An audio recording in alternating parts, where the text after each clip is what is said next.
Okay, good afternoon, everyone. Welcome to our Hamilton County Commission staff meeting, and we've got a nice agenda today, so we are going to get started. First on our agenda is the Community Development Block Grant. Um, but I would like to, if the commissioners are okay with it, can I go out? I'd like to go out of order. We do have our sheriff here. I'd like to have our sheriff come up first. If you guys are okay with it. Okay, great. Sheriff McGuffey, you're gonna go up first, Sheriff. How are you? Thank you. And this is about an update on the Justice Center, and we're glad to have you. We've been getting maybe some calls, and I always say I call my sheriff. Sheriff McGuffey will let us know how things are going, what we need. You have presented some things to us, some new and innovative things that you presented to us during our budget process. And we agreed and provided what was asked of us. And so I wanted you to come today to give us the update because you're on the ground, you and your staff, to give us an update. So welcome back. Thank you, Madam President and commissioners and all. Thank you all for having us over. We were anxious to come over and talk to the board, regarding what's gone on in the sheriff's office in the 2.5 years now that we have had this administration, my administration. And the first thing I have on the agenda, I'm going to get to right here to the flip. There we go. Yeah. My flip chart. There it is. All right. The first thing I want to show you here real quickly, and I will run through these slides fairly quickly so that we don't, get bogged down. I know your time's very valuable. And this is class 135, and this is our corrections graduation class. When this administration came on, we revived the traditions of creating graduations for people who came to academies. It was a long-standing tradition that had been, very lax and then non-existent. And when we came in, we started these graduations. We started, promotion ceremonies and retirement ceremonies and so forth. And we think that it is all about supporting the team. So next, I'd like to turn your attention to our dedicated staff. Our staff, they do a phenomenal job, and we have jail deputies. We call them jail service deputies. Right here, they're talked about in corrections deputies, but we have a 10-week training academy. And we also, upon arriving to this position, I changed the staffing model. So what we had was a shortage in the jail of certified police officers. So I changed the staffing model to this. We take 20 of our men and women who would like to go to a police academy, and we partnered up with Great Oaks, so we got a very decent deal as far as money-wise, tuition-wise, and so forth. And we send those men and women to that academy to be certified as police officers. They go on our dime, our time. And I'll just mention very quickly that historically, everyone in the sheriff's office who is certified now from the past, we all had to pay for it ourselves. And we had to work while we went to school. And it was incredibly taxing. And that was the policy forever. We changed it to this policy, and it is attracting new staff. And that's one of the things I want to suggest to you is, not only did we get a great deal in their tuition and so forth, and we're working through some of the logistics of having enough people there and enough people in our jail, et cetera, which is getting better and better, but is a huge draw. And I want to note to you, we've created now in this time period 55 certified deputies, 55 police officers. Those are men and women that can go out and work off-duty details in the downtown area where vendors are asking for security and so forth. Those are men and women that can do detail or gun-related, details for the jail and so forth. It's a way to educate and promote policing in our region, and we're doing a great job at it. I got to tell you, and we're going to have another class behind this one. So if they don't, by the way, stay with the sheriff's office, which is pretty rare, I mean, these people are staying. They're getting certified. They're staying with us. They're building their careers with us. If they don't, they have to pay us back. So we are very fiscally minded when it comes to that. You know, we have the ABLE training. ABLE training has allowed us to reduce our use of forces and significantly reduce them.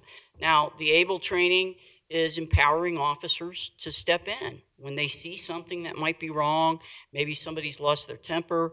The officers are trained, no matter what the rank, you step in and you stop that activity, and they're doing it. And it has created a tremendously supportive atmosphere for that jail in particular in the way of reducing use of force. The other thing that we've done is CIT training, and that's critical incident training, so that when we deal with people who are having mental health crises, we can do so professionally and with well-trained agendas. The other thing that we have done when we came on, the restraint chair policy was not a very good one. Let me just say it that way. I immediately revised that policy. It doesn't even look like the old policy. The restraint chair usage was rampant throughout the jail. Now, with the new policy and the agenda and the policy that we have enforced, we have very few restraint chair incidences. I want to note to you, you know, a restraint chair is necessary in our environment. It is. We know that. That's a fact of incarceration. But we want to minimize the use of that chair to people who actually need to be protected from themselves and protect our deputies as well. And our restraint chair uses have gone down to, you know, mostly a 2-hour stint in the restraint chair. I'll note to you that prior to this, that restraint chair was being used for 9, 10, 12 hours of people being in that chair.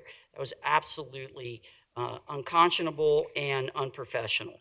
We've fixed that. We've upgraded working conditions. Our infrastructure improvements have been possible through a great partnership, y'all, with county facilities. I mean, we started communicating day one. We've been in that facility since 1985. And remember, that facility's been 24/7 since then. That's every time the door closes, every time a faucet's turned on, every time anything is used in that facility, it's 24 hours a day. So we do know that the facility degrades, we do know things break, and we're very committed to making sure all that infrastructure is strong and upgraded. Some of the other things we've done is the chairs. You know, chairs get a lot of use there because we have shifts and everybody sits in chairs and so forth. And we've replaced the chairs for our staff. The working conditions is a part of that, right? We painted, we're painting the control rooms and so forth. We're making the environment very clean. We have a new gym for the staff to use. Our sergeants and so forth have had remodeled offices, and we've updated tasers, and we've brought in new radios for our corrections officers. And all of these things, while yes, they do cost money, and they are in the budget, I'll note to you, to build a new facility would be far more expensive. And we're not in the business of trying to build a new facility.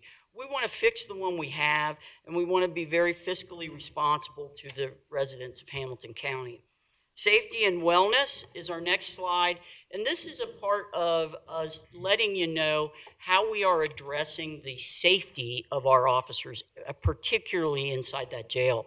You know, when we came on, there were many officer assaults, inmates assaulting officers, punching them, all manner of assaults, and that is something that I had not seen in my career when I was working in the jail.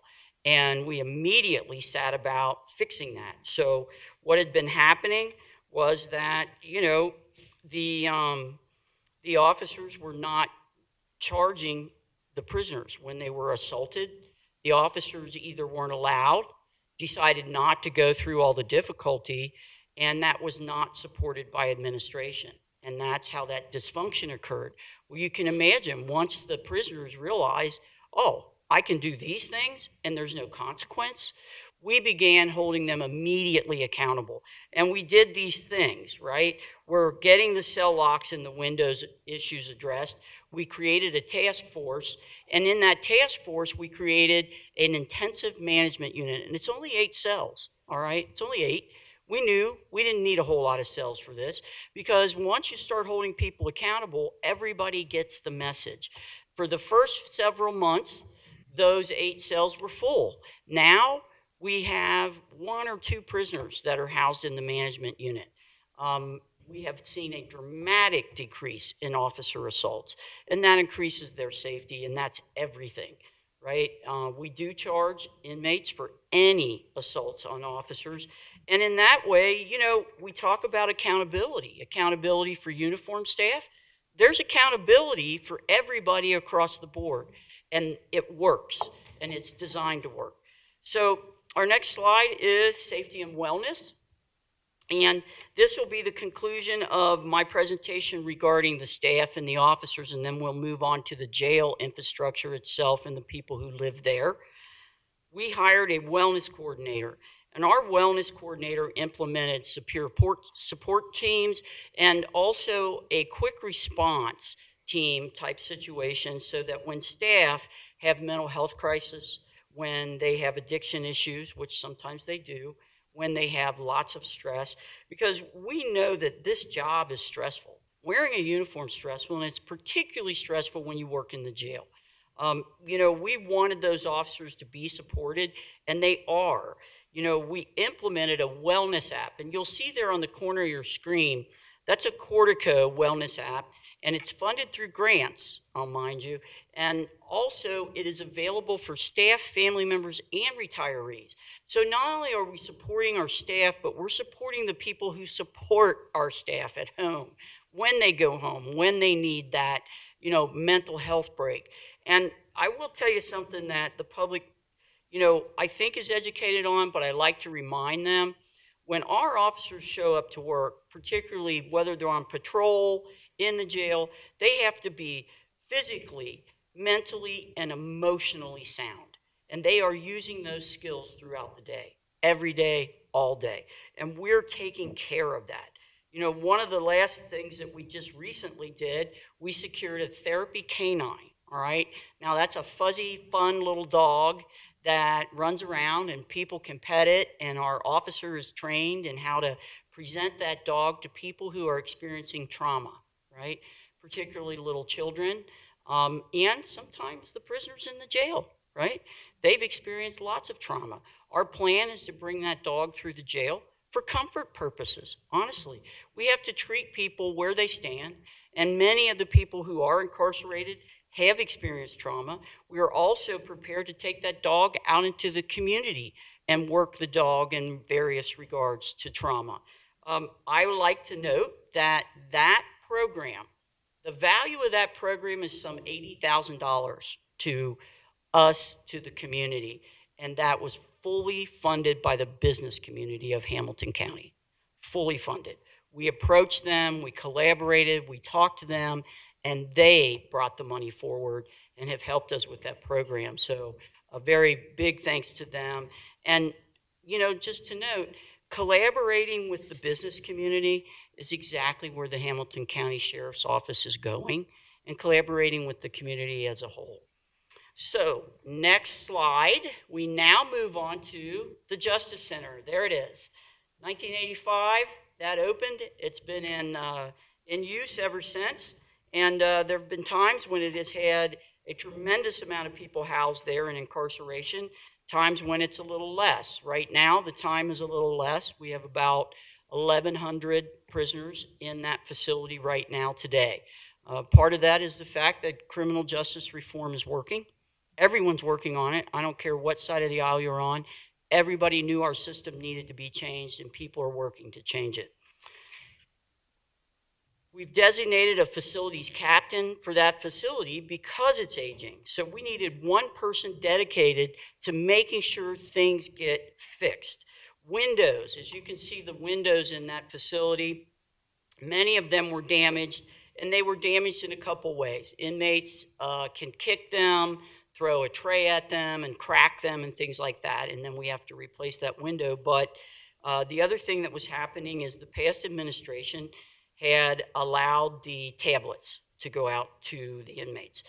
The inmates pretty quickly, some of them, a few of them, learned how to break those tablets open, get out the mechanisms and the batteries and so forth, and they began burning holes in our windows. All right. Now, that was a huge issue. We tried to mitigate the damage. We tried working with the tablets, and we finally just decided we're taking them. There are no more tablets in the jail for male inmates. I took all of them, and they're not likely to get them back anytime soon because they damaged our facility, right? And we have replaced 100, whoops, I'm going to give you that slide. We have replaced 132 windows so far. We only have 5 remaining. The elevators have been replaced and modernized. I'll invite you over to ride them if you have extra time. Something fun to do. Anyway, cell locks, we came on and discovered that the cell locks were not functioning. Many of them were broken. Some of the prisoners had used cardboard and such to manipulate those locks and broke them, etc. We had to get that fixed right away. And in fact, it's up for a vote today. So I will tell you that that is the HCBOCC vote. Tentatively Thursday. Thursday, we'll be voting on it. Yep. Sorry, I got a little ahead of myself. You know, what we're going to do is replace all those locks, and some of the doors have to get replaced with them. And it is a big cost, we know that, but you know what? The safety of our personnel inside that jail is everything. It's absolutely everything. And these locks are state of the art. We have a great deal of confidence in them, and the staff is very excited to get them fixed. Painting throughout the jail has begun. It's been probably a couple of weeks now. We need to paint that jail because I don't know that it's ever been painted once, you know, it was finished in that 85 era. And we need to upgrade, you know, the paint, the floors, and make sure that when our officers walk into that facility, they realize they're in a professional place. And it minds them, you know, make sure you're professional. And also the prisoners. Listen, these are people living there, all right? And I understand that they've done wrong. Many of them understand it too. But, you know, let's make people go to jail as punishment, not for punishment. We want to try and restore people so that when they do get out of jail, our philosophy is they can move on and never come back. That is our hope. So improving that jail infrastructure is a huge part of where we're going. The next thing I'd like to highlight for you is the upgraded technology. You know, our technology was behind. We knew it was behind when we came into office. It was lagging behind and had been for many years, and it was, we kind of estimated, stuck in about the 1990s, right? And our ability to collect data, the software initiatives and all of that. So again, we came to the county commission. All of you supported the fact that, yes, we need technology. We have to have it. Look, when we can collect data, which we cannot do now with the current technology, when we can collect data about that criminal justice system, who's in it and what's going on, we can predict. And not only can we predict and use our vision to make things better for the safety of our community, but also save money in some regards, because we're not going down roads that are dead ends. We're going to create programs that are home runs, and that's what we're working to do. We have a wireless system now, the private secure Wi-Fi that we've implemented throughout our facility. And I'll note to you that when we came on, we realized that not only were we lagging behind in technology, but we did not have the professional help we needed. So we did hire a technology supervisor, a director of technology, and that guy who is over here today, that individual, that man has brought us forward, oh my gosh, light years so far. just in that short period of time. There was so much to be fixed, and he continues to work every day, a very valuable asset to not just the sheriff's office, but the county. We do have one other thing we want to mention is we moved our cloud migration and things like that so that we could protect the security of our information, and it's very secure. Across the county, in the next slide, we're going to talk about staffing. Staffing has been of some conversation. I know that some people have approached the county commissioners regarding our staffing, have made remarks regarding staffing that were disingenuous, were not based in fact, and were not favorable to us. We do not feel that way, nor was that ever our vision, what is being said about our staffing levels. We will become one of the agencies who buck the trend and get enough staff for not just our jail, but our patrol and our court services. And we know that because we've created plans. I want to point out to you, across the country, departments are reporting vacancies. Everybody's having trouble getting people to come into jails, law enforcement. We are changing the game in the fact that we're incentivizing, which I just talked to you about, those incentives to have people come to the Hamilton County Sheriff's Office. And where we are currently right now, our FTEs, our full-time employees, are 233 for that jail, right? We're budgeted for 308. So FTEs budgeted is 308. Now, we realize that's a big vacancy rate, right? But we're filling that. We're working against what some of the trends are now, which is nobody wants to put on the uniform. But we're going to make headway here, and I'm going to show you how. In fact, this next slide outlines what some of our solutions are. So we've created creative solutions for low staffing, and we're grateful to the unions for helping us with that. Most of the unions are very cooperative and collaborative, and they're working with us to get staff into our jail. Our patrol and court service and special deputies have been tasked with guarding inmates at the hospital. Look, those hospital runs cost us a lot of money, right? And I'm focused on them. I go over the stats and who they are and why they went and that sort of thing. So we're being very fiscally responsible. But we had to make this temporary change to send these people up there to guard these inmates so we have enough officers for our jail. We've utilized court service also in courtroom holding, which again is temporary until we get our staffing numbers up. Our recruiting opportunities are very robust, and we're building them. And we're building them to great success. So I want to note to you, on the next slide, you'll see recruitment. We hired an HR director about a month or two ago, and she was focused on recruitment and retention. And the things that she is doing have been tremendous. We're already seeing results, which I'll note to you, but we initiated sign-on bonuses and referral bonuses for our staff. And those bonuses help when someone comes on. If they stay for 14 months, we're giving them a longevity bonus, because 14 months lets us know they're likely to stay, and that's what we want them to do. We've hired a marketing firm to enhance recruitment, and our current academy, I'll note to you, has 30 recruits in it, 30. And this is as a result of our HR director redirecting the media outlets, where we're reaching out, who we're interviewing, and so forth, and it's been tremendous because we have another 30 or more lined up for the next academy in November, and we're very excited about that. Once we modernize that process, that is a game changer. And, not only have we now, since June, we've received 100, it's there on the slide, 127 applications for corrections. 70, I'll note to you, are already in the pipeline for background checks, interviews, etc.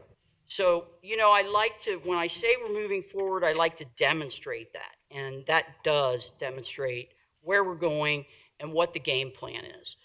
Our next slide is about our current needs.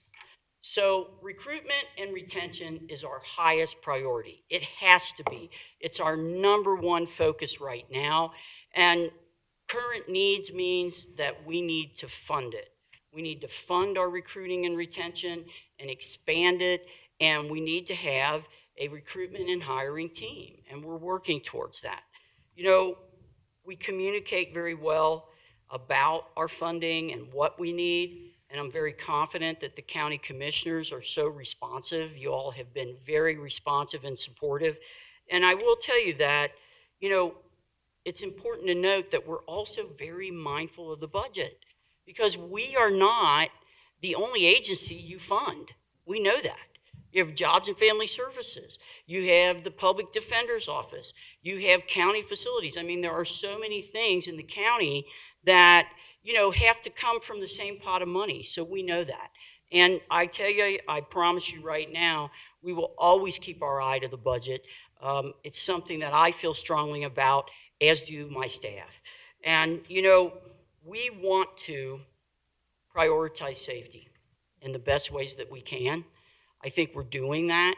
I appreciate the funding that y'all have given us, and I know that we'll have more conversations in the future about funding some of these initiatives that we need as well. My promise to you is we will make good use of our dollars. We won't waste taxpayer dollars, and we will be accountable for the money that we spend.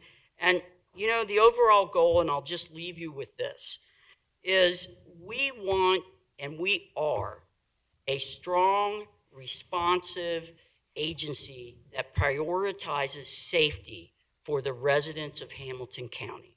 And we take that job very seriously. We're very committed to that. And we thank you so much for your help. Thank you.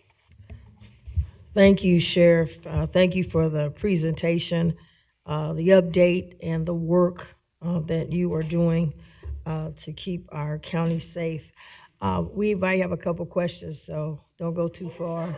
We'll let you off that quick, No, I like that questions. easy.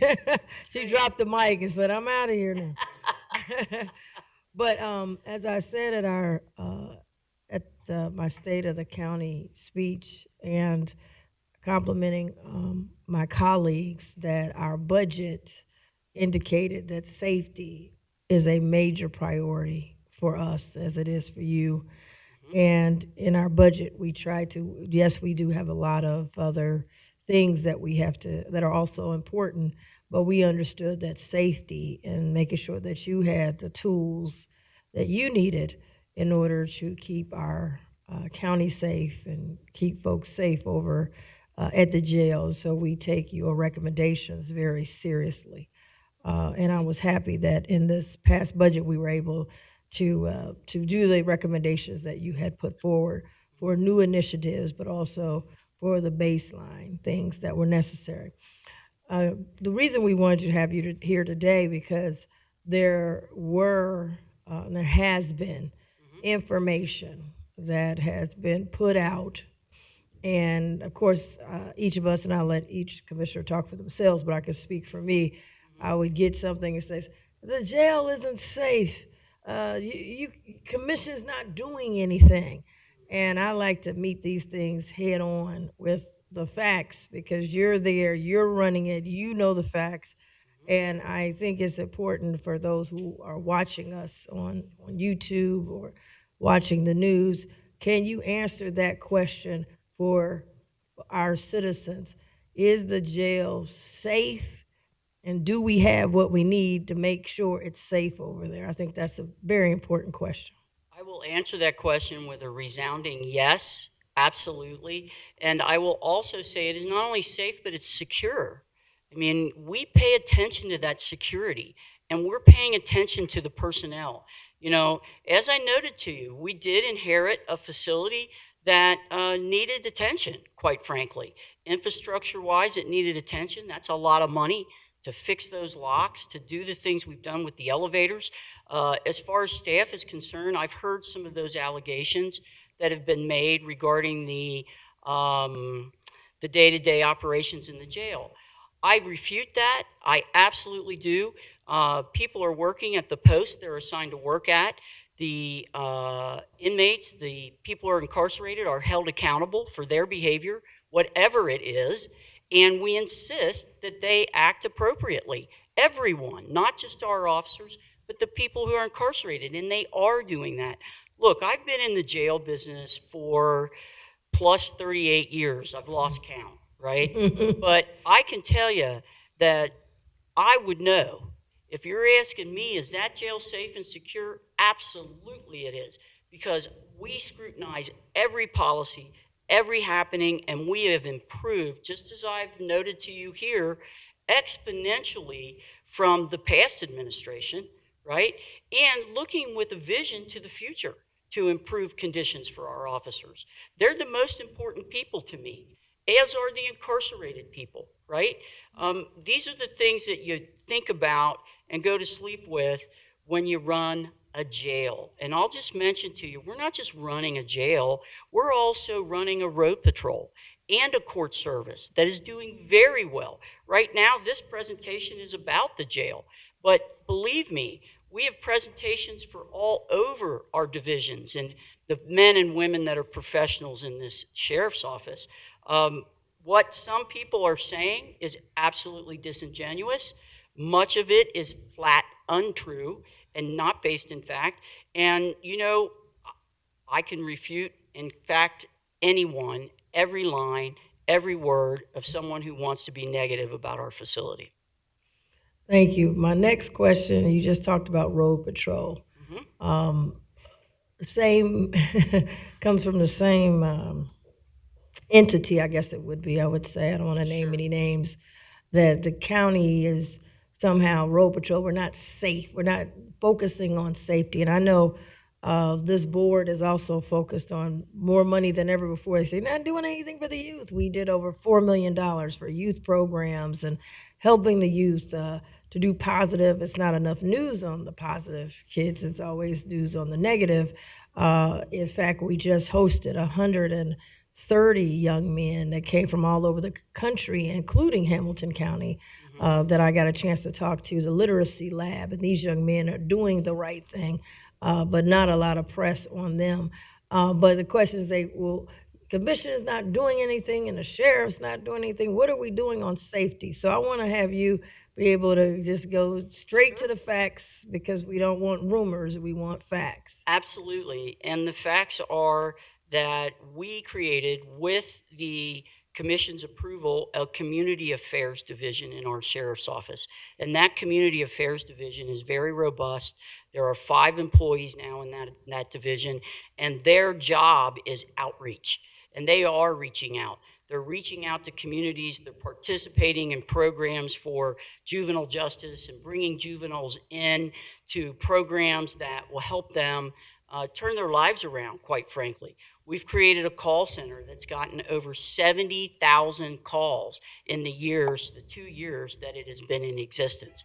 Those are people that call down for all manner of questions and needs in the criminal justice system. Some of the calls are 2 minutes, some are 3, some are 20. But our officer stays on that line. First, we answer the phone.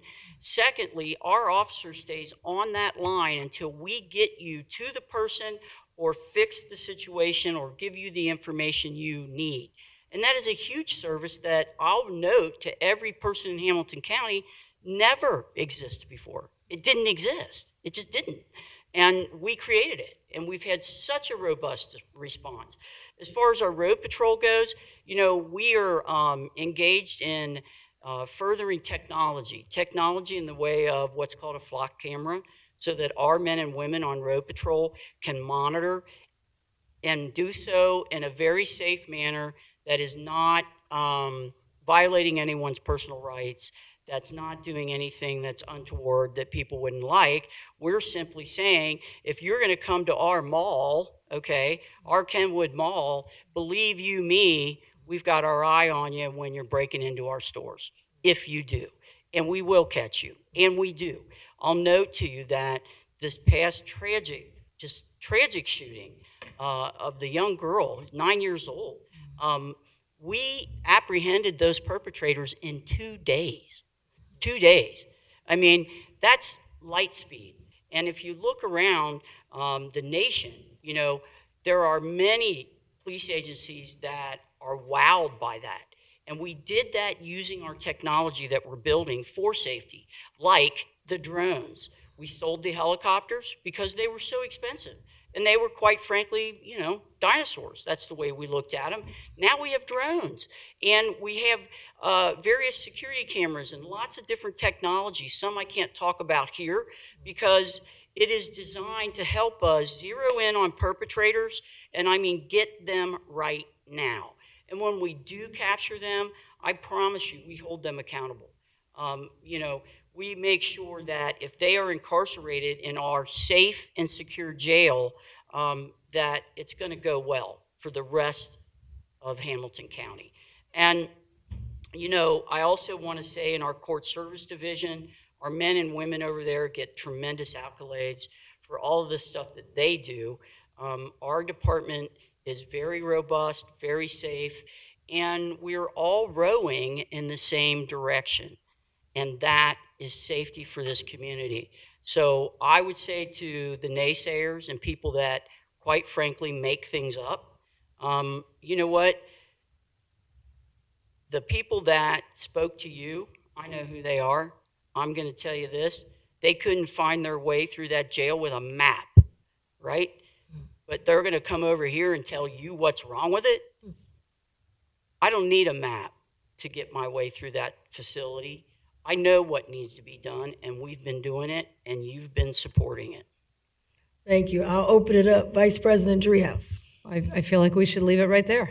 Right. Drop the mic on that one. You're doing it, and we're supporting it. Okay. Thank And the you. jail is safe and secure. I mean, I honestly thank you for being here, and thank you for reinforcing the message that we know is true. Absolutely. But reinforcing it here at the public meeting so that we can clarify for the viewing public and anybody else that cares to listen that you're on top of the situation. So I want to thank you for coming. I thank your team for coming. Good to see everybody. I know it's a team effort, so appreciate you all being here today. I just have a couple of questions, a little bit more in the weeds, because we have talked about recruiting. We've talked about, and you referenced that you know there's room to grow within the ranks of the deputies over at the jail. And you talked about recruiting. Can you help us better understand where you're recruiting? What does that look like when you go into the community and you're reaching out to try to encourage young people, especially, I guess, to join the ranks? Well, we're engaging in all the usual sources. Facebook, we go to job fairs, we go to festivals, we go to any gathering where there are a lot of people, particularly if there are going to be younger people there. The other thing we've done is we've branched out to some other online entities like Indeed, where we can put out our job classifications and our notices and so forth. And there are those that, until we had our HR director, which, by the way, she specializes in recruiting and retention, until she came on board, you know, we weren't aware where all those places were. And she's connected us very immediately, and we've seen a tremendous turnaround. I mean, I'll just give you an example. In the way that we were traditionally pushing it out on social media, we had a position in our fiscal department. Our fiscal manager, Kevin Horn, I think he got 4 applicants. After Marviette came on, who is our HR director, after she came on, she started working with that system and so forth. He now has some 25 applicants.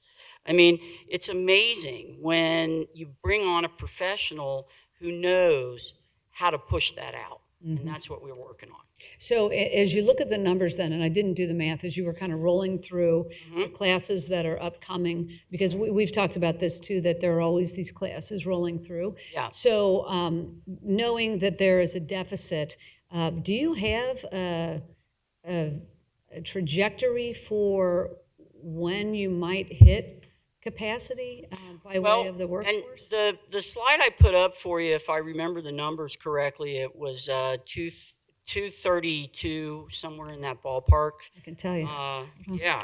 Let's go back. I mean, Let's I've got it in talk front of about me. facts. 233. Ooh, I was close. 233, and our budgeted is for 308. So Right. obviously, we are going to need a number of deputies to fill that gap.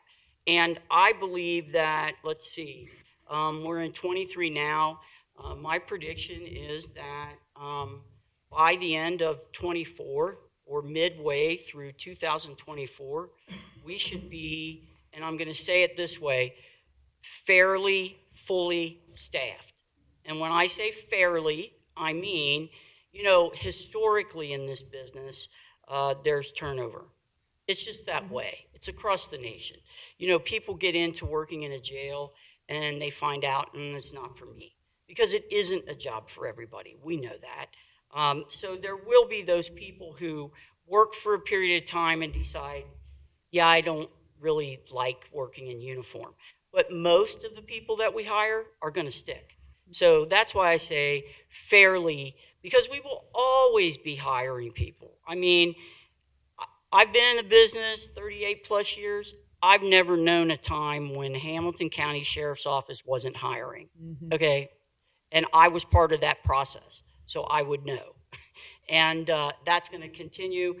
But but the goal here is to make overtime minimal, is to hire, but not have to hire so much that, makes your head spin. I mean, what we want to get to is, okay, every few months we hire a few people, right?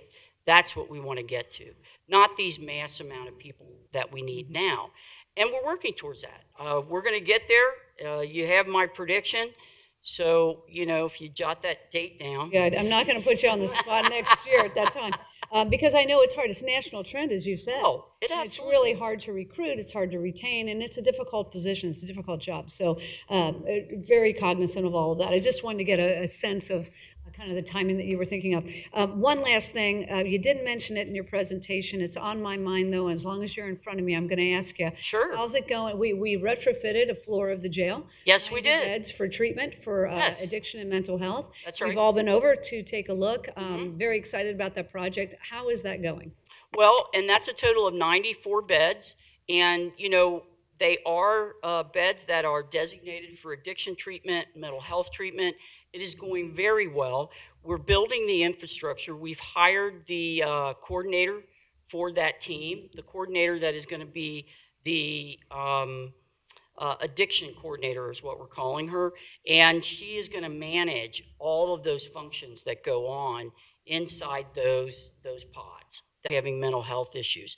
Now, as far as when they will open and be populated, we are doing some additional work on building a little bit of privacy area in both of those pods, so that people can attend counseling and talk freely and so forth without being out in the open area. But we look forward to it. It's direct supervision. It's beautiful, looks brand new, and it is brand new. And shortly here we will be populating it and giving you a result on the outcome of what our data. That's the other thing, we want to collect data when we're in there. Yeah, excited to see the outcomes. It's just a different way to look at incarceration and treatment and supports so that people don't recidivate. And so it's a really creative and forward-thinking approach, and appreciate your partnership on that. Oh, absolutely. Thank you. Sure. Thank you. Commissioner Dumas. Thank you, Madam Chair. Great report. Thank you. Your report should refute some of the questions that may be in the community. I've worked with the Sheriff Department for many, many years, and so oftentimes I don't get those questions or comments because they don't come my way. They know my support for the sheriffs, but that's what we're here for, to answer those questions. And I believe a lot of those questions are to distract you from your vision and your staff from your vision, and so you really don't have to defend your staff, but as a mom sheriff, I know you do, because you know how hard that they work. I do. And we know how hard they work. So I just thought the report was awesome. Recruitment is also a big thing for me, and we know we need those other bodies to keep everybody safe. the elevators specifically. I can remember a few years ago that people were not able to visit the ones that were in the jail because some elevators were broken down. And so just to see, we were trying to figure out how to get visitation and all that, but just to know that the elevators are up and new and redone is very good. And now I did hear you say about the tablets. Yes. No more males have the tablets. Does that mean that the females have Yes, tablets? and thank you for noting that. The females do. When the tablets went out, as I told you, various, male inmates were abusing that privilege. And what I found out, I took tablets from everyone initially. Okay, the entire jail lost those tablets. And then as I started talking, because I get through the jail and I like to talk to the people who are incarcerated, just so happens the women were using them as directed. Did never damage the equipment. They were very responsible with their tablets. Go figure, right? But anyway, I gave them back. And I said to the women, I said, you know what? I'm not going to punish you because you all were doing the right thing. Okay. I want everybody to learn that lesson. Do the right thing and be accountable. And, we will be able to give you more and more privileges and more ways to improve your life. Okay. So that's what happened. Okay. Well, thank you so much. I wanted to thank all of you for coming, and I thank you for all the work that you do to keep all of us safe. So thank you. Yeah, thank you. Thank you very much. Thank you for thank you all for the presentation today. I think it was very important because it went from behind the scene phone calls to headlines, misleading the hundreds of thousands of citizens of Hamilton County. And so we wanted the sheriff to have a chance to just give a report, not defend yourself, but to give a report with the facts, because when you start having headlines like Hamilton County jail staff shortage is a safety risk, and to now not to let it go addressed, and people not knowing the facts, because if you're not in jail, you don't know what those facts are. The majority of our citizens are not in the county jail. Yeah. So I appreciate being able to share that. I wish that we had the resolution in front of us today. I was thinking if you were coming, I would just put it on there. But on Thursday, we'll be voting on over $4.2 million on the locks, because we had some issues with some people trying to get out with the locks. That's right. And that's going to stop. And this board, I can't speak for the whole board, but it seems like we're supportive. I know I'm supportive. So as the media go to report back, what are they doing on Thursday? We plan to move forward with over $4 million to finally fix these locks. So we are taking action in conjunction and in partnership with our sheriff. So thank you, Sheriff McGuffey, and your entire staff. Absolutely, and I thank you all for your support. And every day, we're there, strong, supportive, priority of safety. Thank you. Thank you so much. Priority of safety. Thank you. Thank you so much. Thank you, Sheriff. Thank you, staff. We really appreciate it. Now we will go to our community block grant, nonprofit services recommendations. Maria Collins, who's our community development administrator, welcome back. I'm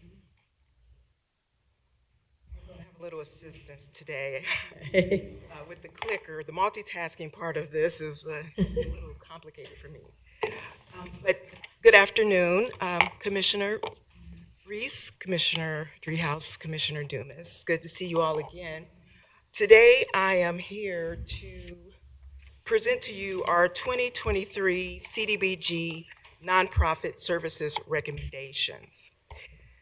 I will be discussing with you all today, or just a quick overview of our agenda for today, is to provide an overview of our community block grant public services funds, the RFP process and summary, and the 2023 recommendations from the Community Development Advisory Committee, also known as CDAC.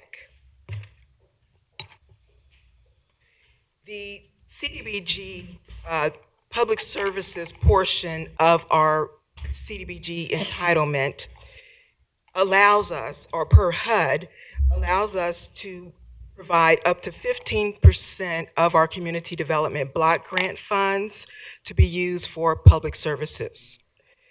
And that public service must meet a national objective. To be eligible for these funds, the service must be for an existing program, or it must be for a quantifiable increase in the level of service being provided in that program. I'm sorry, it must be provided for a new service. The CDBG funds cannot be used or replace prior state or local funding.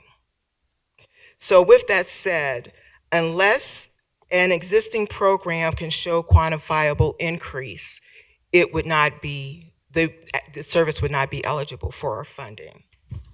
However, continued block grant funding of a service without program extension is allowed if the same or decreased level in the subsequent program years. So if a program or service received funding the prior year for, say, $60,000, and that agency applied to the county for that same service in the current year, they would only be eligible for the amount that they received in the prior year, which would be $60,000. Unless they increased the service, then they would be able to be eligible for more funds. A little bit about the RFP process. The Nonprofit Services Award process, competitive process, began in 2018. This year in 2023, we had a budget of $475,000 of our CDBG funds to allot towards this program. Proposals were accepted for services that intend to benefit low mod income individuals in the county's HUD participating jurisdictions. The minimum award was reduced from $50,000 to $10,000 this year. The proposals that were accepted for the following eligible public services: healthcare, childcare, education workforce, youth services, public safety, senior services, outreach for persons experiencing homelessness, legal services specific to eviction prevention, food access, foreclosure assistance, and legal services. The timeline for our RFP process involved the release of the RFP, which was released on May 1st. There was then a Q&A session that was held on May 9th. That session was attended by just over 30 agencies. The deadline for submission of questions from that Q&A workshop was May 22nd, and the deadline for the submission of the proposals was on May 30th. The staff did a preliminary review of all the applications that were received. The staff's preliminary review was to vet for eligibility of the services being proposed and also for completeness of the applications that were being submitted. CDAC conducted their review, scoring, ranking, and provided their recommendations in June and July. And today I'm presenting those recommendations to the board. There will be a post-award meeting with the awardees in September to go through their contracts and to prepare contracts to be presented to the board for the authorization to execute.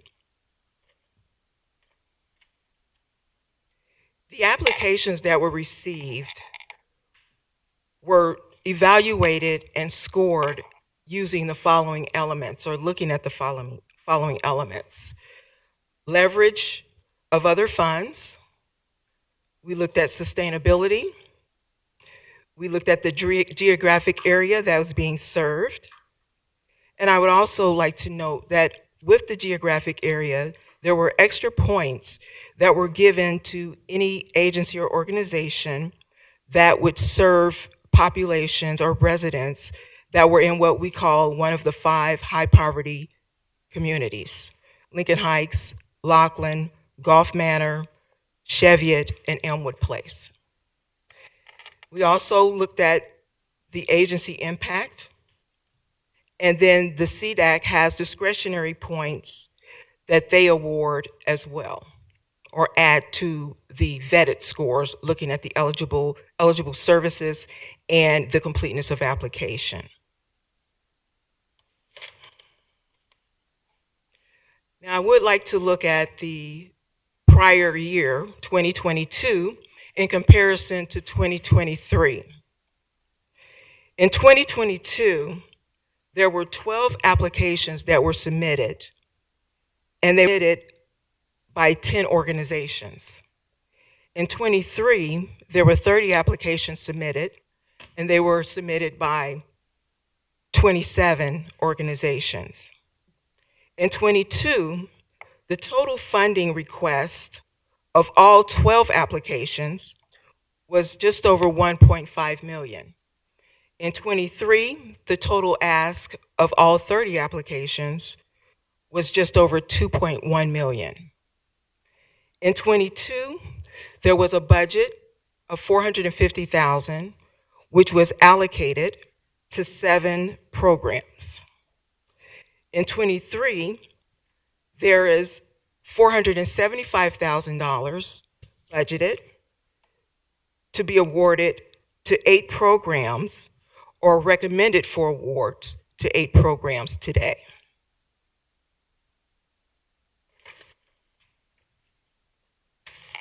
Next, we'll look at the 2023 recommendations from CDAC. I also would like to note that the rankings are based on, go from highest to lowest, with an achievable maximum score of 95. So starting with the first agency that is being recommended for award, New Life Furniture Bank. They provide free home furnishings and household items. They scored 88. They requested $50,000. CDAC recommended an award of $45,000. Legal Aid, their program Keeping Families Safe and Stable at Home, which is for rental assistance, eviction, and foreclosure prevention. They received an average score of 86. They requested 75. CDAC is recommending an award of $67,000. St. Vincent de Paul, their program is the Charitable Pharmacy Program, which is a free pharmaceutical care. Their average score was 86. They requested $125,000. CDAC recommended $60,000. Catholic Charities of Southwest Ohio, their program is the Immigrant Legal Services. Their average score was 83. Their requested amount was $100,000. CDAC is recommending an $80,000 award. Legal Aid program, their second program, Clearing Hurdles to Employment and Kinship Care, scored an average 81. They requested $70,000. CDAC is recommending $63,000. The YWCA of Greater Cincinnati, their domestic violence shelter, received an average score of 80. Their requested amount was $100,000. CDAC is recommending $80,000. Neighborhood Allies, their program is the Community Behavioral Health, which is a long-term supportive services for youth and seniors. Their average score was 80. They requested $58,600. CDAC is recommending $40,000. Community Matters Cincinnati, their program Education Forward, which is GED Adult Education Services. Their average score was 79. They requested $41,518. CDAC is recommending $40,000 as an award. The total recommended award for '23 is $475,000. Continuing on with the ranking of the applications, the 30 applications that were received for 2023. Next was Glad House, who scored 77. Boys and Girls Club of Greater Cincinnati scored 76. Free Store Food Bank scored 76. Immigrant and Refugee Law Center scored 75. Cincy Smiles Foundation scored 74. Young CEO Program scored 73. Icron Corporation scored 71. High Achievers Aim High scored 70. Pro Seniors scored 69. Pink Ribbon Good scored 68. Urbanist Media scored 61. Shelter House scored 60. Tecan Farms scored 60. Economic and Community Development Institute scored 60. Girls Thrive scored 57. Community Action Agency scored 51. And Rising Leaders scored 41. There were 5 applications that were eliminated for consideration out of the 30. And I would like to just point out that the community development team does, as I mentioned before, preliminary review of all applications for completeness and for eligibility. Each agency listed below, or listed here on the screen, was given an opportunity to resolve any issues with their applications prior to the CDAC review. So here before you are the 5 applications that were removed from consideration. Dupree Meals on Wheels, Lincoln Heights submitted 3 applications, for their adult day service program, food pantry, and for youth enrichment services. And then there was the Renewed Hope Resource Center application. That's all I have. Thank you. Any questions? Thank you for the presentation. I'll start with just a couple questions.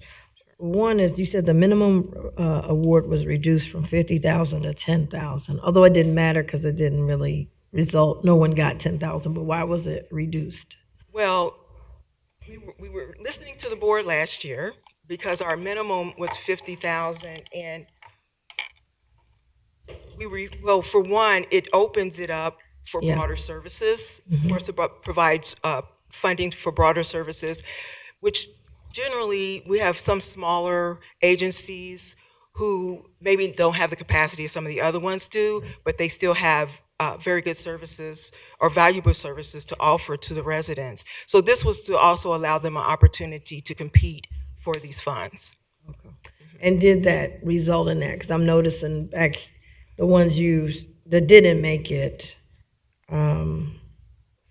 did it result in what your goal was, to get more people to? Well, yeah, actually it did. As I noted before, this year, we actually received almost 3 times the number of applications than we did in 2022.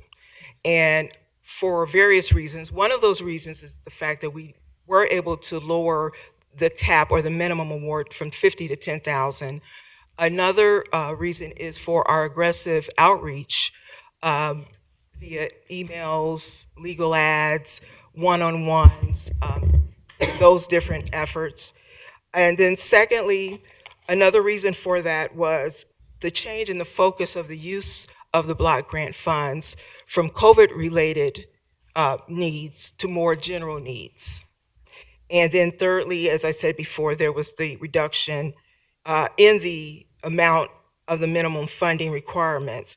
So also too, something else I want to note is that more than 50% of the 53% of the applications that we received this year were from applicants who were applying for the first time.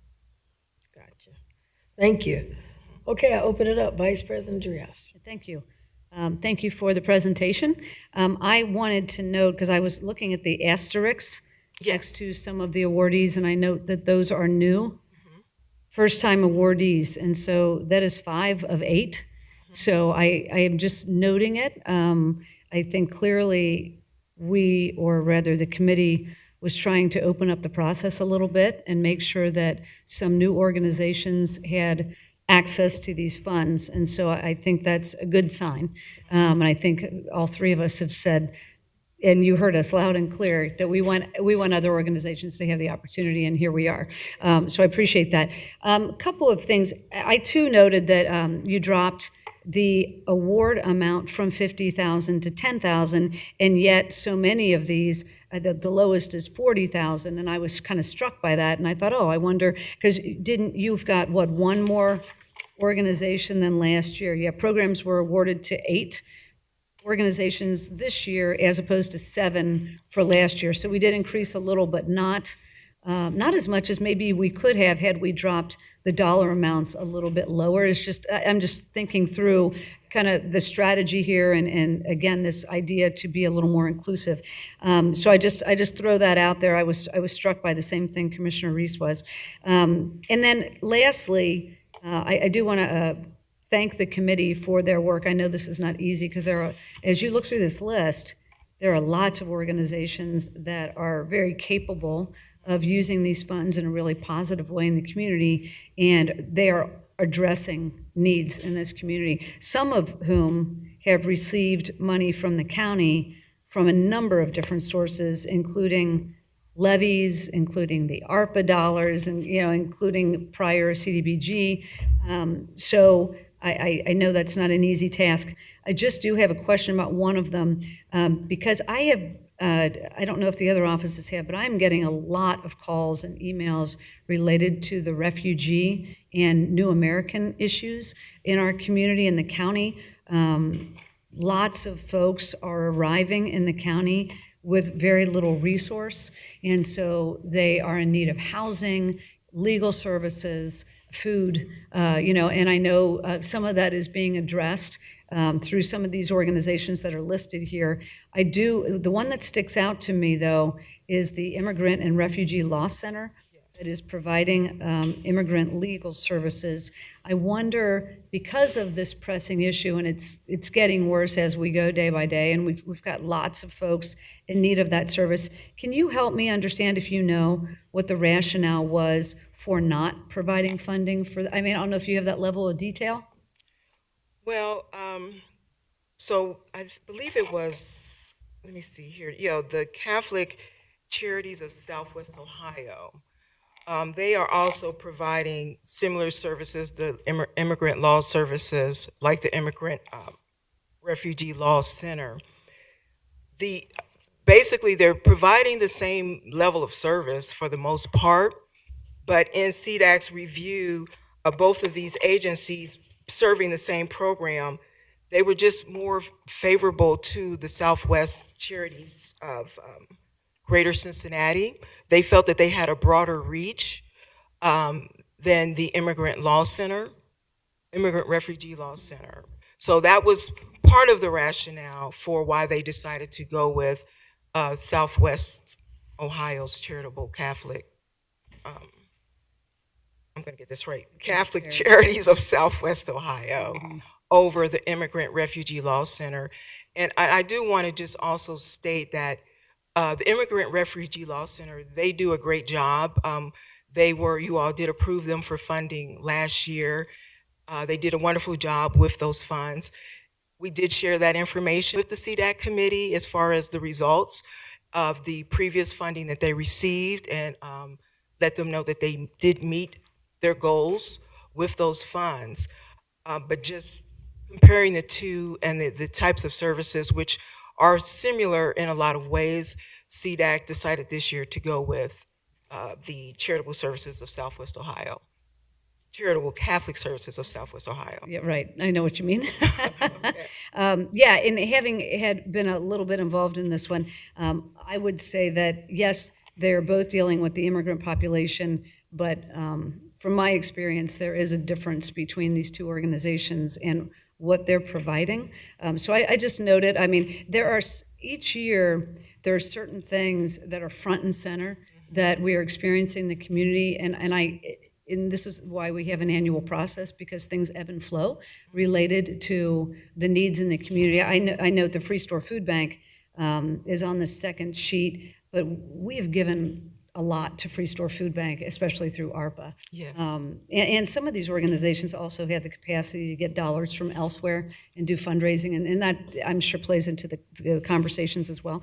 But I just did note that we've got such a need right now, and I will dig in a little further about the Immigrant and Refugee Law Center. But I appreciate your perspective on that and you sharing what the committee was thinking. Yes, and just I want to add to that as well. You all asked about the reduction in the funding amount from 50,000 to 10,000. You'll also note that in my presentation, I spoke about the initial ask of each of the organizations and the amount that CDAC recommended. And if you note that the amount that were initially asked were lowered by CDAC. No one was given what they actually requested.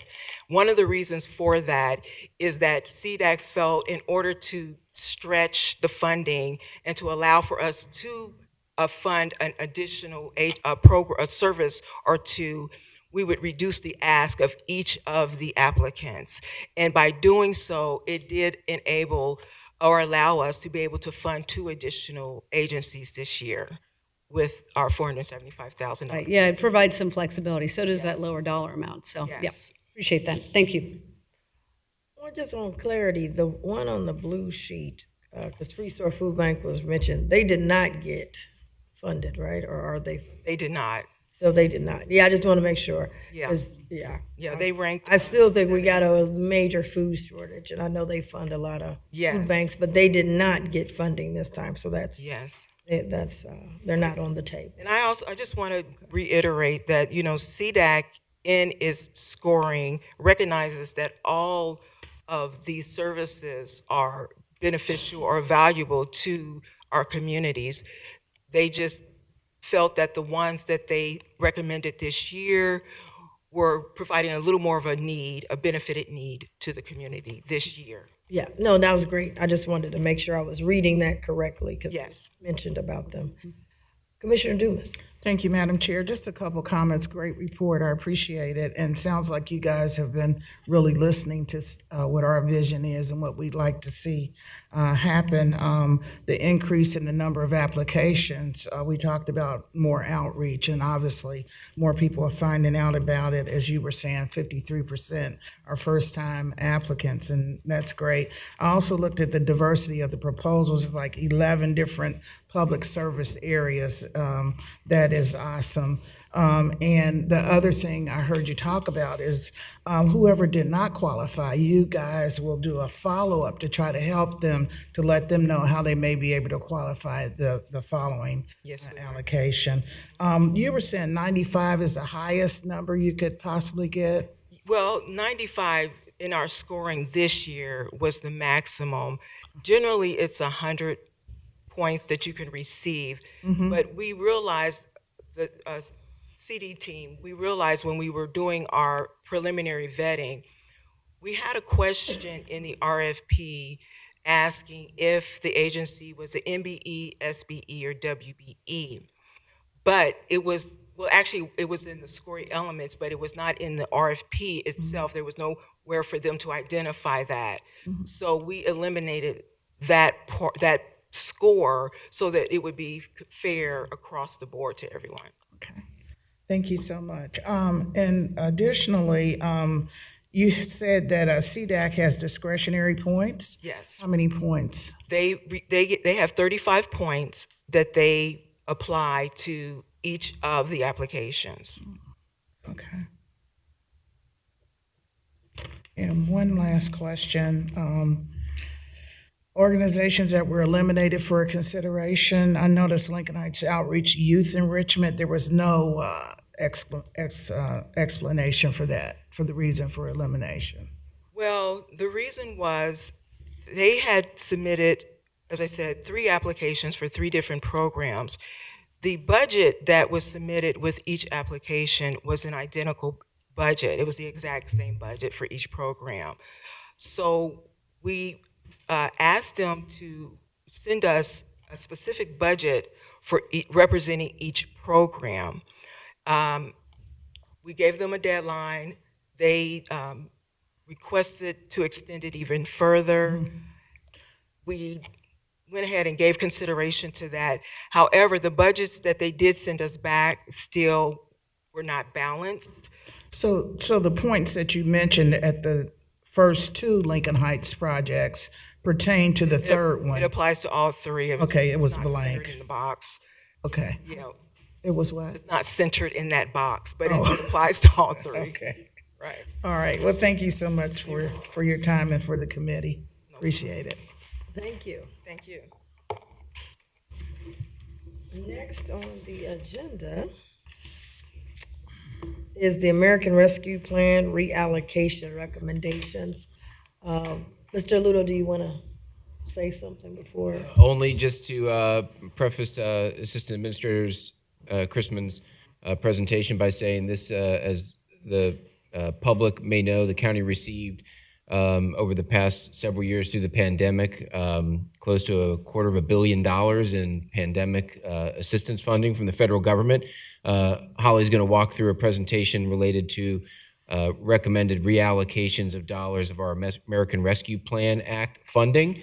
We had told the board after an extensive stakeholder process where the board set policy priorities for the use of all of our dollars that over the course of this program, there would be the opportunity to come back and revisit things as programs proceeded, and we realized which programs would be spending exactly how much. We realized that over the course of time, things would change, and we would realize that some programs might not spend all their allocations, and the board would have the opportunity to apply some policy guidance in addition to board or administrative recommendations on how to spend some of those dollars that need to be reallocated. So that's what Holly's going to walk us through today. And I would say also, I think there are some folks in the audience today who might have not necessarily a part in the presentation, but I know Nick Crosley is here from EMA, and we're recommending some funding related to emergency management as well as some technology issues at the courts. And I know Judge Wagner's here, Minister Dressing, and Sue Dostal's here also from the court, so just wanted to welcome them to the presentation. Welcome.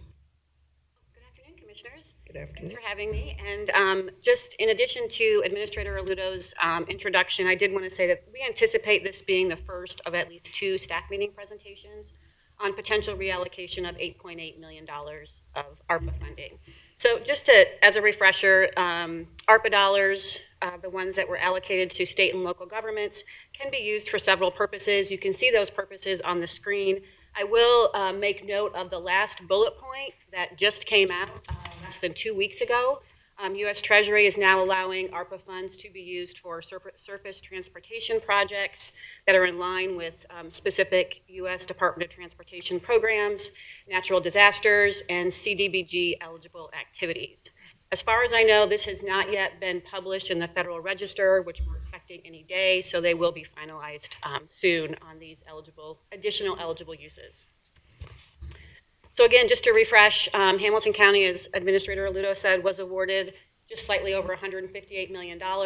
We do have to obligate this by the end of 2024 and spend all the funding by the end of 2026. So as of mid-August, we have spent or obligated just shy of $128 million. So about 80% of the funding has been obligated or spent. And just quickly, because it has been a while since we've given an update on ARPA, I did just want to share it, especially for the public. This is just a highlight of some of the great things that our ARPA dollars have done in the community. Some very transformational programs, such as affordable housing, mental health, new 513 relief bus, funding to the Free Store Food Bank for food assistance. So I'm not going to go through all of these, and there could be about 5 more slides of these, but this is just a snapshot of how the funding is being used. And as we've talked about, when the original ARPA plan was developed, we knew budgets would change. These were estimated at the time. We knew once programs launched, maybe different priorities, key key community issues would allow us to make sure the plan was nimble and flexible. We have amended it a few times over the past couple of years, and so we're here today to begin that conversation about another amendment to our plan. So what we've done over the past couple of months is reassess the programs as well as any remaining balances in programs by just shy of $9 million that could be eligible for reallocation for new programs. The recommendations that are being presented today are based on the initial ARPA funding principles. You can see those here. Public health and economic security, transformational benefit to the community, long-term stability and resiliency, avoid ongoing support, minimize duplication, and of course aligns with county priorities. So just quickly, where does this $8.8 million come from?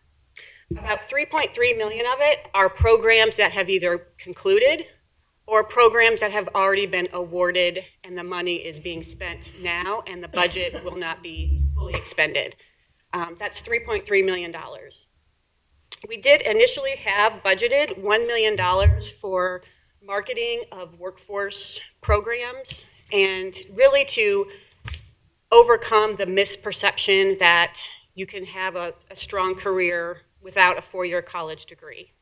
We had initially budgeted $1 million for this. We are recommending eliminating this program to really make a dent in this type of activity. It would take a multi-year, long-term marketing and awareness campaign, and we don't think that meets really our intent of the ARPA dollars to try and be one-time spend. So we are recommending elimination of that program.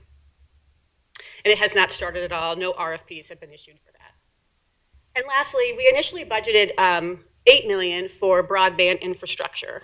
As the board is aware, we had a consultant who did a big review of the potential programs, looked at our infrastructure here, and based on that, we would like to recommend reducing that budget from $8 million down to 3.5 for a reduction of $4.5 million. And really, in the next slide, I'll go over, we really want to focus on the broadband, on those one-time expenditures to improve access to broadband. So with that, we are recommending, again, reducing the broadband budget down to $3.5 million. We're recommending 2 programs to use those funds towards. The first is for public Wi-Fi grants. So this is similar. We provided some grants through our CARES Act funding as well as CDBG during the beginning of the pandemic to really allow community centers and locations to extend their broadband service. According to our consultant's report, there continues to be a need for this. So we would like to recommend using $1.5 million to issue grants for community centers, recreation centers, and other public areas that don't have Wi-Fi now to apply for funding to get free public Wi-Fi in public spaces. And secondly, when we did have the consultant review our Wi-Fi, broadband, internet infrastructure, they did not recommend using the funds to lay down infrastructure and fiber and cabling. They said the private sector is taking care of that, you're covered. However, they did recommend inside wiring in public housing facilities where there currently is none. So we have had really good conversations initially with CMHA to talk about potentially using funding to do inside wiring of their buildings. And there's potential to cover about 1,600, I believe, units with this money, including units that predominantly have children in the household. So moving on, the second recommendation is the Cincinnati Police Gun Range relocation. The current ARPA plan has $5 million allocated to this project, and it's recommended to increase this between $2 and $4 million. Several reasons why, but one is we did not receive the most recent federal earmark request that we requested earlier this year. And as you can see, if this recommendation is moved forward, the new ARPA allocation would be between 7 and 9 million. And you can see here the amounts that have been or could be committed to this. We have 10 million from the general fund. We currently have 5 from ARPA, 4 from a 2023 federal earmark, 3 million from the state of Ohio, and just over 4 from the city of Cincinnati. So there's still a little bit of a gap, and we continue to have conversations with Cincinnati, with potential state and federal sources to really close this gap. And we would hope by the next time we come forward to you at the next staff meeting, the follow-up presentation on ARPA, we will have that number solidified. But for now, we're just recommending an additional allocation of between 2 and 4 million. And the reason the courts are here is because you do not want me answering technology questions. So I appreciate their being here in case the board has questions. As a result of the pandemic, courts throughout the U.S. have experienced case overages, including, Hamilton County is not alone in that. So ARPA funding, it is clear in the ARPA guidance that funding can be used to help reduce case backlogs.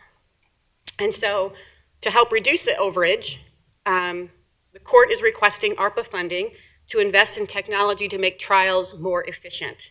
This technology is based on tours of Ohio courtrooms, including Montgomery County, and information from Summit and Franklin counties, to name a few.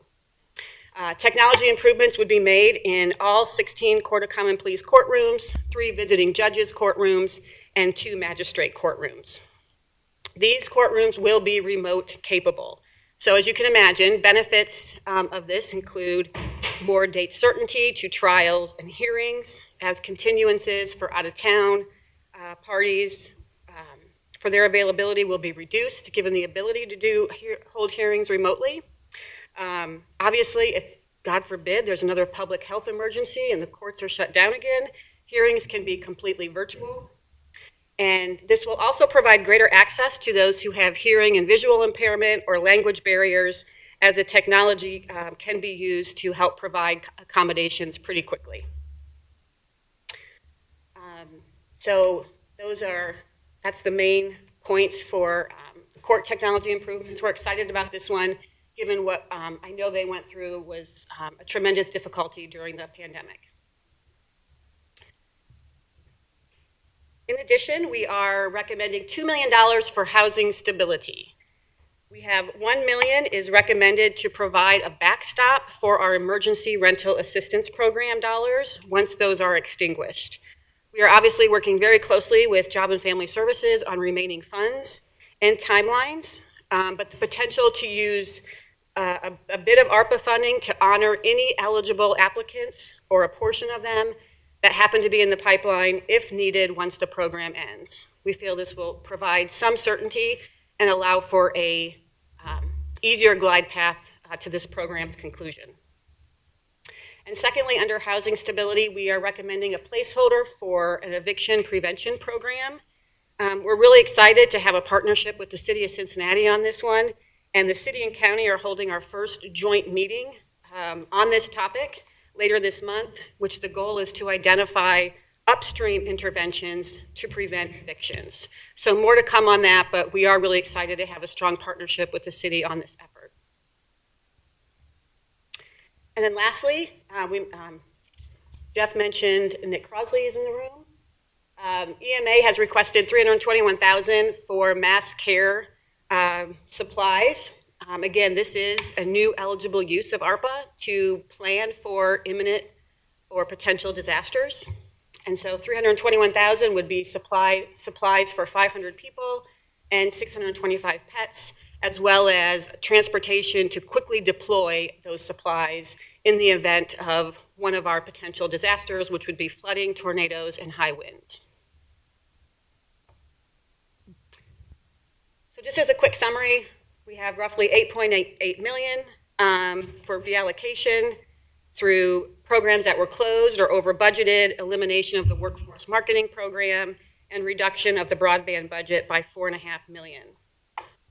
And you can see here the recommended recommendations for those programs: $2 to $4 million for the relocation of the gun range, 2.1 for court technology improvements, $2 million for housing stability, and $321 for EMA.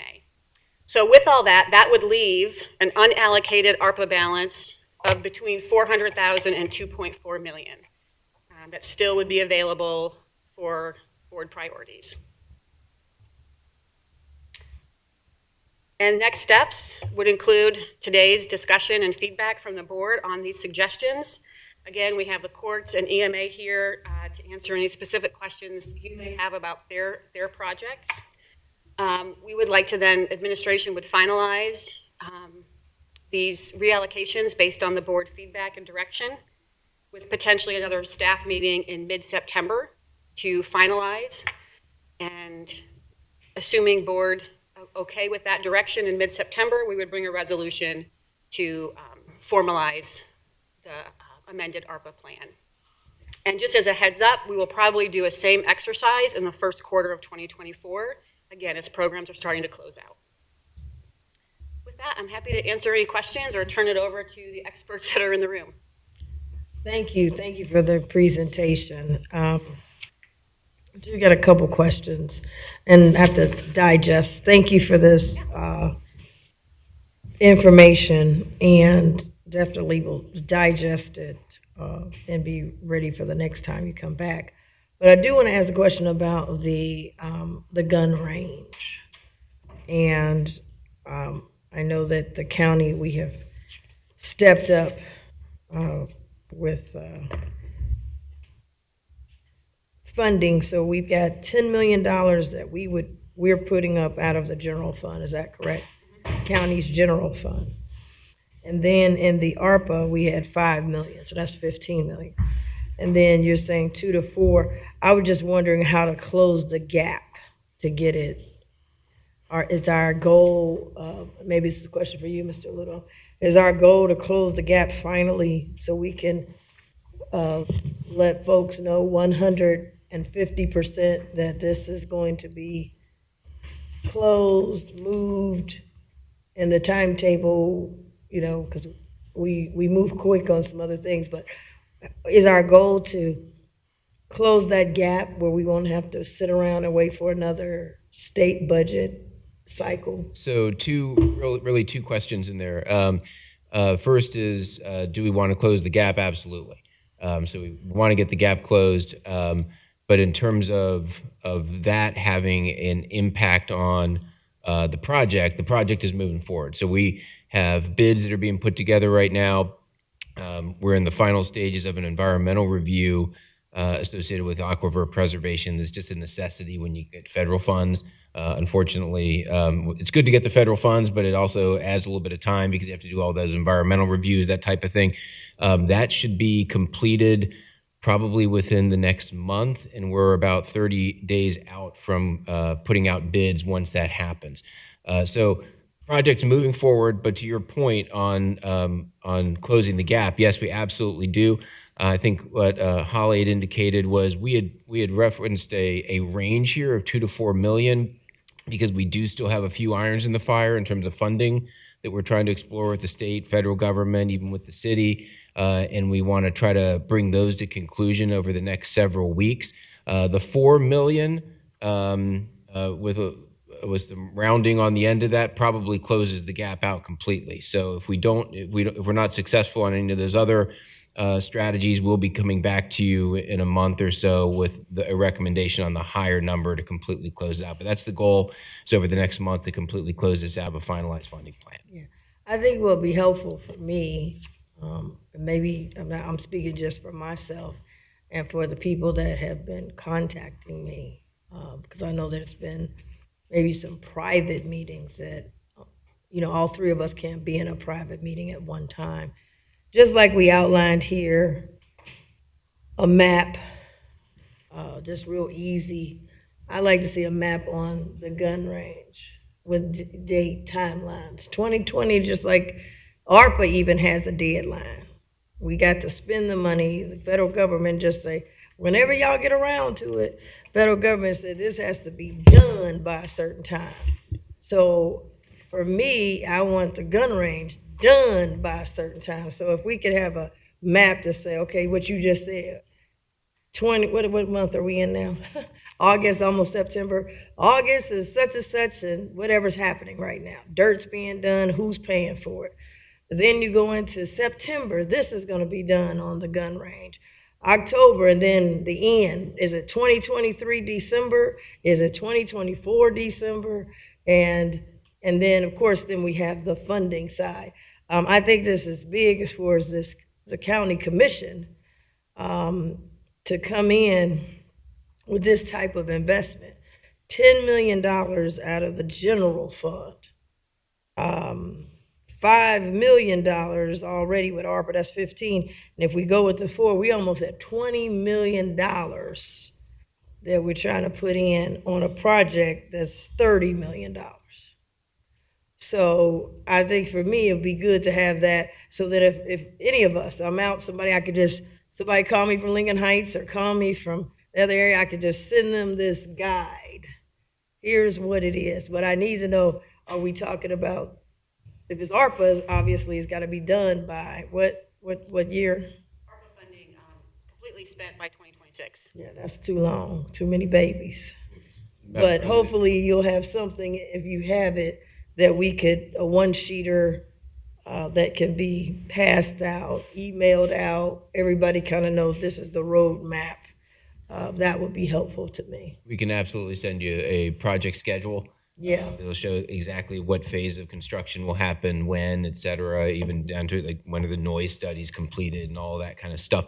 Since we're folks may be watching on TV, the first work right out of the gate will be the earth movement, the grading associated with the project, underground utilities, and also the creation of a temporary range for the sheriff as well, because they'll have to shoot somewhere while all this is going on. Total timeline for the project is 18 months from start to finish. So it'll be an 18-month project. We'll obviously prioritize the ARPA funding into the first bid packages so that money is spent by the time the obligations that you mentioned, those dates come and go. Yeah, I just think having that, because every time I bring it up, which is, I bring it up and they say, we've been ready to turn the earth. We getting ready to turn the earth. So we just had, on this day, we turning the earth, this day we doing whatever. And I think it's very important, if we were to vote on this additional money and all of us have to make a decision, I want to be very clear that we're in leadership of this. $20 million out of $30 million. That's a lot. We can't be $20 million and the board of commissioners, all three of us, we're not involved, we don't know, we got to step back. This is a lot, this is a big deal. And I would have loved somebody else put up the $20 million, but nobody, they've helped out, but as far as $20 million, that's a lot. That's over 50% of the project. We're talking, 70, 80% of this project. So I just think if that's the case, if we had some kind of, graph, if you will, nothing fancy, but just a graph. So if anyone contacts any of us, it would be helpful to me. I could just email them the graph or make a copy for them as we move forward.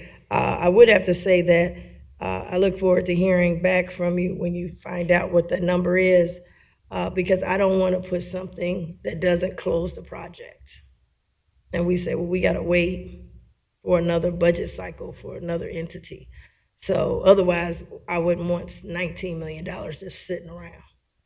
So if whatever that number is, I don't know what it is, but I would look at trying to close it so we know we have the money, and now all we're doing is doing the timetable. That's what I would recommend. The other thing, I did have a question about the courts technology. Has 21 courtrooms and a court of common pleas. Are there any other courts that would be getting technology, or is it just the court of common pleas? And forgive me if I'm ignorant to how that works, but is this, municipal courts, other courts? So this would, apologize, Commission President, Pat Dressing, Court Administrator, both common pleas and municipal. This is focused as a common pleas project. Municipal has been doing some technology advancements within each of their courtrooms, but this would be specifically towards the common pleas rooms. Okay. And then, Mr. Aludo, is this that project early on? I think when I first got elected, there was a group. It's not the larger part. Okay. That is a much more significant project from a funding perspective. So, Gotcha. This one certainly necessary as well. Right. Okay. I just wanted to know about that one as well. Should we be looking at it, or can we not make a dent with these funds or no? Pat, I don't know if you want to. I don't know that we're at a point of engaging with these types of funds given the timeline. Okay. The discussions that I've been involved in, and Joe Wagner as well, they are moving slowly. So I don't think it's time for us to be kind of talking figures or tying up this money that could be used for other purposes. Gotcha. Okay, thank you. I appreciate it. My last one was around the 513 relief bus, and I know we're having a discussion about it, but I just wanted to make sure I understood where those dollars are, because there was some concern with these dollars that they were running out of money. They shouldn't be running out of money. But it was said to me when I was out there that we're running out of money. I said, "Oh, wait a minute now." Okay. Whatever the sheriff said, but Thank you. Thank you. I was a little worried when I was like, running out of money. Wait a minute. Okay, great. Those are all the questions I have. Vice President Treehouse. Thank you. Thank you, Holly, for the presentation. Thank you to our special guests for being here. I'm going to run through these as they are on the sheet here, because I've got a question about all of them. And no hard questions, just questions. So I am glad that we are looking to close out on the regional safety complex. I know the gap is around 4 million, as you say. I do want to note that we've had contributions from the federal government through Sherrod Brown's office of 4 million. 3 million came through the state budget. 4.25 came through the city of Cincinnati. We are heavily invested, as Commissioner Reese mentioned, but I recognize that the 2 to 4 million is closing it out. Just a matter of trying to figure out if it has to be the whole 4 or if we can go a little bit lower with the 2. And my understanding is timing will have to match when the next presentation is before this board. And so hopefully we'll have that information by then and we can render a decision related to that. But I too want to close this out, and I know that the work has started. There has been no delay because we don't have this final phase of funding in place. But I am anxious to get this off the plate, and I think this is a great opportunity to do that. So I appreciate that, and I do want to shout out the partnerships with all of the other government entities because we asked and they answered with some funding. I had the same question about the court technology. I don't know if this, I don't know enough about this to know if the question was just answered, but the study that was done a number of years ago was a very broad study about the county kind of in general, and it was like a needs assessment. And technology at the courthouse was way up on the list.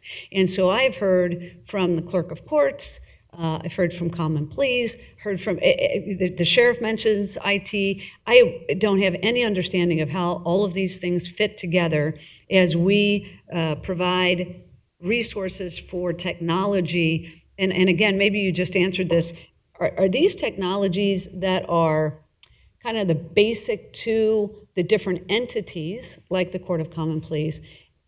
And if yes, or have we started the conversation about this big need that was identified through that report? I don't know what the dollar amount was. I am quite sure it's more than 2.1 million. But how does these things interface with one another as we continue to make strides with technology with these kinds of dollar amounts? What are we looking at in the future, and how is that getting organized? So to maybe break it up a little bit, these funds, if they would be so appropriated, would take care of in-courtroom technologies. So the system's similar that are in use here. It would provide for a broad range of uses, including remote hearings. In the event that we would have another bout with COVID or some other thing that would significantly impact the operations of the courthouse, we could almost go fully remote. In working with the Supreme Court a little bit and taking care of the reducing the case overages, we believe these technologies will help do that, so that attorneys can have hearings or meetings with courts from their offices and reduce the amount of time that their client would be spending out at the courthouse. A myriad of types of uses of that. Display for evidence during trials. That is kind of what these dollars will be utilized for. The other conversation I believe you're talking about is the CMS Net system, which is the backbone of data that's within the criminal justice system. Currently, that's held in kind of a partnership with the 9 justice agencies across the county. Common Pleas Municipal Court, Probate Court, Juvenile, Domestic, the Sheriff, the Prosecutor, and the Public Defender. I might be missing one. All of those entities share in inputting and taking out data from the case management system. So there have been numerous discussions going on within the CMS-Net governance, but also with individual courts. I know they have had discussions with the clerk, as well as discussions between municipal court and common pleas. So I believe that's what you're referring to that had occurred several years ago. Yeah, it was the broad stroke at trying to solve some of the technology issues that allow all those entities you just listed to interact with one another and to communicate with one another to create a more efficient system. Yeah, okay. All right, so this is different from that. Okay, all right, very good. Thank you. Thank you, Judge, for being here as well. And the EMA, I think, you know, when Nick Crosley says we need something related to emergency management, I think we all say, okay, how much is that going to cost? But anyway, yeah, thumbs up on that, Nick. The $2 million, I just want to throw this out there for the housing stability. I understand the idea of the glide path for making sure we've got enough funding for anybody that had a conversation with someone at JFS related to eviction, and making sure there's enough money in the pipeline to service all of those individuals that are in the pipeline right now. I get it. I do wonder, though, because the amount is so large that we got from the state, I'm just wondering why we need an extra $1 million for that, and why we wouldn't use some of the money that came in from the state for that purpose are we past that point where we have obligated all of those funds and we need this $1 million to, as you say, provide the glide path? Right. This would be the glide path down for the conclusion of the Emergency Criminal Assistance Program. So all the money we receive from the federal government for that purpose. And it's hard to predict exactly when those monies could run out. So we want to ensure if there are people in the pipeline, we could potentially at least help some, if not all, of the eligible applicants. If they've already gone through the system and we realize, let's say, oh, we ran out of money here, but we have residents A, B, and C we ran out of money for. We could have a backstop of ARPA dollars to provide that. Yeah, I get the concept, and I agree that we should do that. I just wonder why we're not using, or maybe we can't, some of the money that we already had allocated for this as that backstop. And so if we then set aside this $1 million to provide that glide path, and we find that we did not oversubscribe this program, then what you referred to coming back to us, then this would come back to us at that time. Okay, all right. It's curious to me that glide path wouldn't have been built in to the original tranche of money that we got to say, hey, we don't know what this number is. There's a lot of need in the community. We've got to figure out the timing here. I get all that and how challenging that must be. Okay, those are all the questions I had. Thank you. Thank you, Commissioner Dumas. Thank you, Madam Chair. Just a couple comments. I'll speak mainly to the ones that I might have a issue with. First of all, I wanted to applaud your staff and, of course, our administrator. When you say we're 80% spent the allocation for ARPA, I told Jeff, a little surprised. When I looked, I thought it was more left, but we've really allocated to areas that are so important for this county. So I want to applaud you guys for that. As it relates to the gun range, I know when I came here in 19, every other meeting I was saying the Lincoln Heights gun range, if you look at me on tape, and we finally changed it to the Cincinnati gun range because it is not their gun range. But as relates to closing the gap, I certainly want to close the gap. But I wonder, are we the ones to close the gap? We've been trying to get other entities, and we have gotten some that have given money. But I would just really even do a marketing campaign. This is a decision that will be life-changing for those people in Lincoln Heights. And it will also give those who contribute the opportunity to form a new legacy for those that were in Lincoln Heights and to get them out of there, the ones that want to leave. So I would even look at just imploring even more, marketing even more. Do you want to be a part of this life-changing decision that the commission has made, and you could change the whole entirety of the legacy that's in Lincoln Heights? So basically what I'm saying, I don't know if we should be the one to close the gap. If we have to, we will. But I think other partners need to know that we still need you for that purpose. The court technology, housing, and EMA is a no-brainer for me. It sounds like great projects and allocation of monies. I think lastly, what I will say, if I don't know if we're looking proactively as 2024 comes along and we have to say what we want to spend it on. As we know, previously there were some counties that were not spending as much as we are. They're not allocating as much. They may not have a specific direction of where they want to go with their money, which ends up with us maybe getting some excess money from the ones who didn't use all of theirs. We have to spend it by 26. But we do know that some of those counties have either had money taken back or they're not able to determine how to use it. So my question is, and to Jeff, can we look proactively if we end up getting more money, that maybe those other places did not designate what they wanted to use it for? Money is still there, and we may get more money. So I just wanted to say, get to work. No. But I'm just saying that's a possibility, and I don't even know if you guys have talked about that at all. We are doing, staying abreast of what's going on through the rest of the country in terms of other programs that are happening.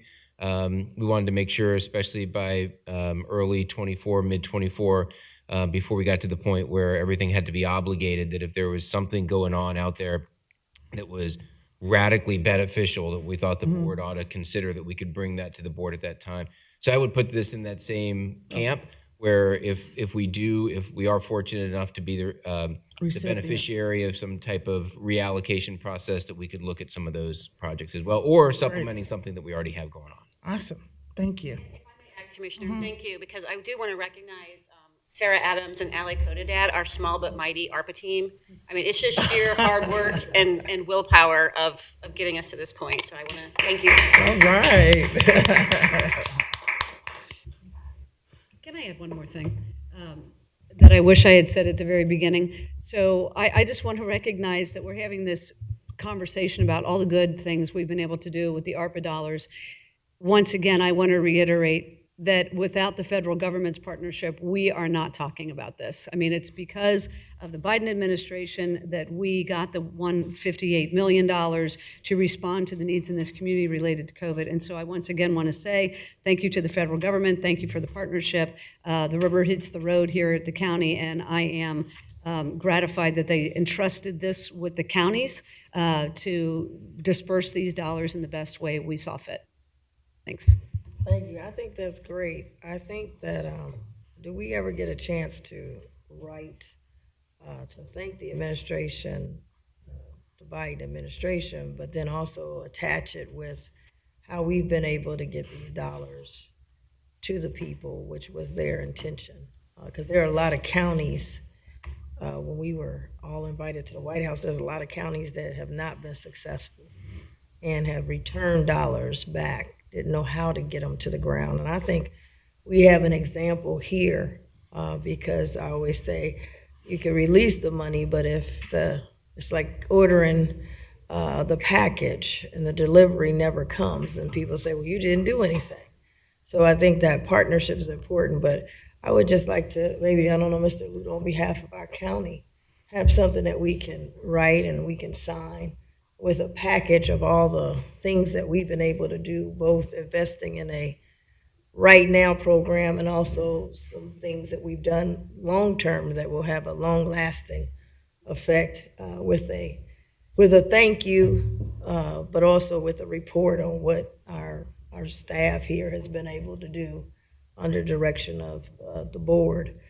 because there may be some things that we have done that can be a national model, that other areas that are struggling to get those dollars out could maybe look at us. You know, we always let's talk about getting on planes and going to see what somebody else did and how they did it.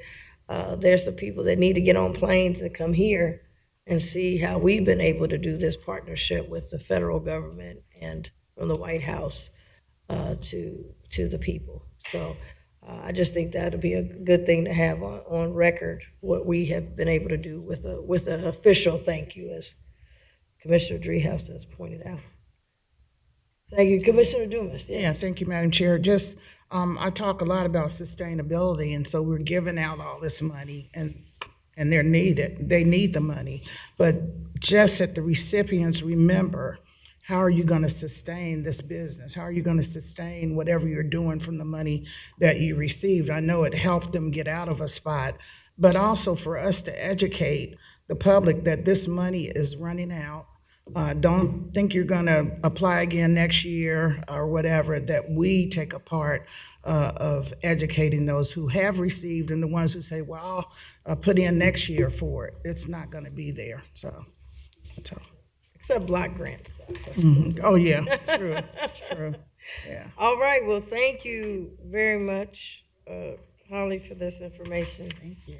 And look forward to getting our feedback and getting back with you. Now we have an executive session.